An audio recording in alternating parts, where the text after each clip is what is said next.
রাষ্ট্রপতির পদ থেকে পদত্যাগ করেছেন মোহাম্মদ শাহাবুদ্দিন। তবে পদত্যাগ করলেও আমৃত্যু বেশ কিছু রাষ্ট্রীয় সুযোগ সুবিধা পাবেন সদ্য সাবেক এই রাষ্ট্রপতি। দেশের প্রচলিত বিধান অনুযায়ী রাষ্ট্রপতি পদে মেয়াদ শেষ করেছেন কিংবা কমপক্ষে ৬ মাস দায়িত্ব পালন করেছেন এমন ব্যক্তি প্রতি মাসে সর্বশেষ বেতনের ৭৫% হারে মাসিক অবসর ভাতা পাবেন। প্রেসিডেন্টস অ্যাক্টে রাষ্ট্রপতির অবসর ভাতা ছাড়াও বেশ কিছু সুযোগ সুবিধার কথা উল্লেখ রয়েছে। আইন অনুযায়ী সাবেক এই রাষ্ট্রপতি একজন ব্যক্তিগত সহকারী ও একজন অ্যাটেন্ডেন্ট পাবেন। থাকবে দাপ্তরিক ব্যয়ও, তবে এর মোট বাৎসরিক পরিমাণ নির্ধারণ করবে সরকার।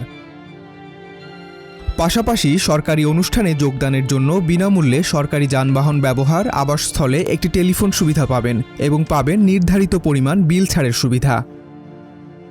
এছাড়া একজন মন্ত্রীর প্রাপ্য চিকিৎসার সুবিধার সমপরিমাণ চিকিৎসা সুবিধা, একটি কূটনৈতিক পাসপোর্টও পাবেন তিনি। আর পাবেন সরকারি সার্কিট হাউস বা রেস্ট হাউসে বিনা ভাড়ায় অবস্থানের সুবিধা।